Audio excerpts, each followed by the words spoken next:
As you might remember last time, I talked about polluted beaches. Pretty simple, right? We all know what causes pollution, right? Anybody have a question? It happens so easy. It can happen anywhere, anytime. The other week, I was with my friends, and lucky, I had my headphones on.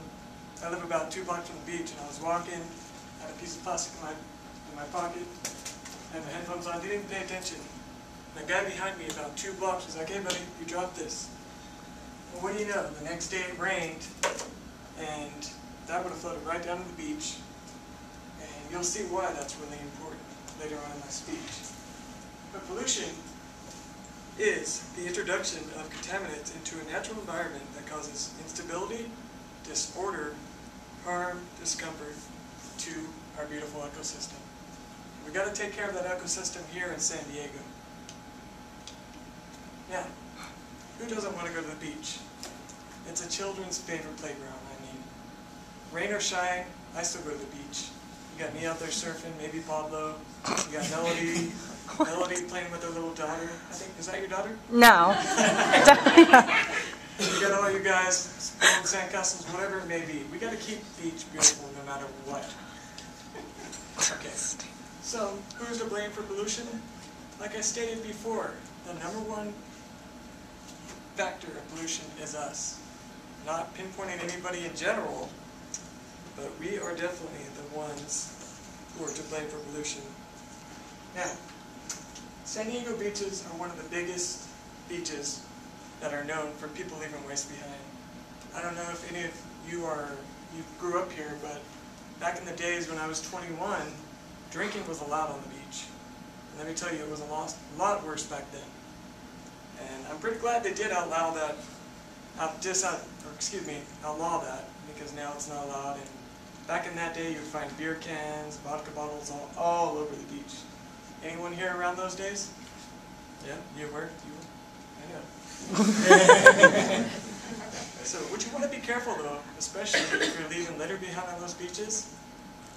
50% of these little guys, excuse me, they eat plastic.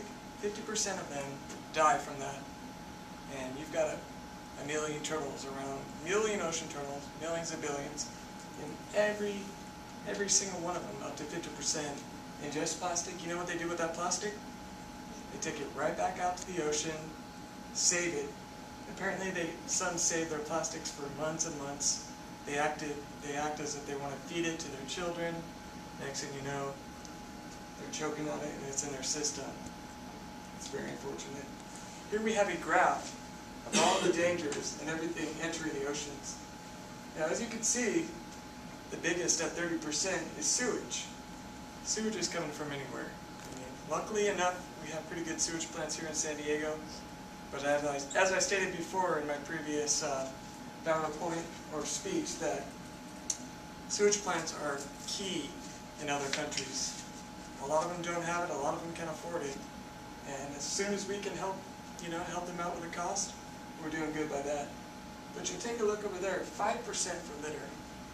Now, ocean water and beaches take up more land than the world. So you put that into factor, 5% is huge.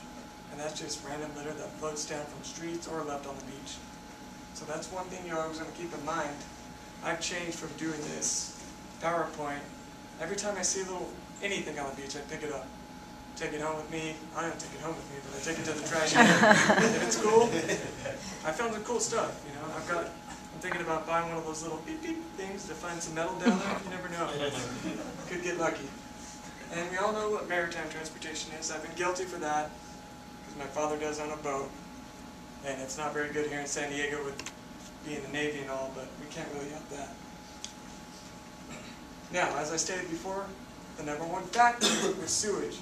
And all these guys, they really help along with the sewage. Hotels, you've got your factories, resorts, and your homeowners. Anybody have a home next to the beach? Anyone? Just me? Okay.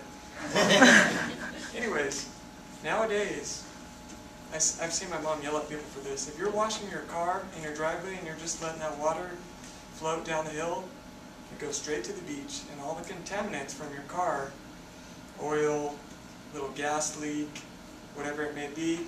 It's going to go all the way down in the storm drain. Where's the storm drain go? To the beach. Beautiful. And from there, no bueno. And last but not least, as you can see what I highlighted, cheaters. Now we're going to take a little look at what cheaters do. Bam. That is not good. What's that look like to you? I'm not going to ask you. You can tell what it looks like though. You've got those big pipes, and they're just wasting out whatever they can because the biggest place for them to dump is obviously the ocean. And the amazing thing though about the ocean is, like I stated before, cheaters think they can get away with this because the way that the chemicals act in the ocean are just pretty much amazing. Once sewage flow is stopped, the contamination disappears right after an hour. So once they're done with that, about an hour, it will disappear. So this happens because when bacteria enters the ocean, water, a combination of salt, sunlight, and antibacterial algae, break it down very fast. And that all happens naturally. It's not like we're putting chemicals in our ocean like pools.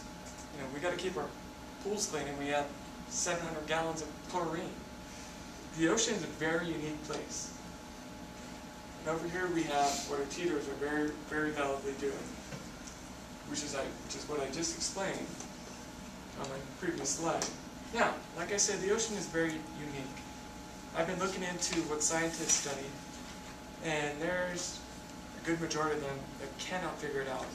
It dates back from history with all this growing algae, that everything happens naturally in the ocean.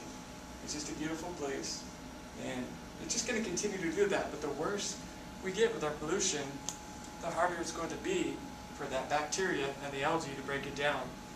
The more sewage, the harder it's going to be. So what can we do to help?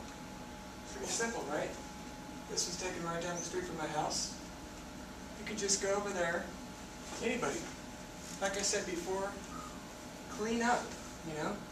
Just go look on the sand. I guarantee you, go down to any San Diego beach, and within 10 minutes you'll be able to count over 15 items of just loose things hanging around. It's pretty disgusting. Anyways, what we can also do though is stay green. Just staying green is helping our beach out in general. As Melody mentioned, you know, get a nice car, save your gas pollution. Air pollutants, they affect the beach also. Sure. Anyways, cool. Excuse me. And like my boy Eric, he hasn't spoke today, but from his last speech, plastic. Really, plastic is one of the biggest factors in harming ocean animals. It is one thing you really need to be careful with. So please, clean up the world and help our beaches stay beautiful and free.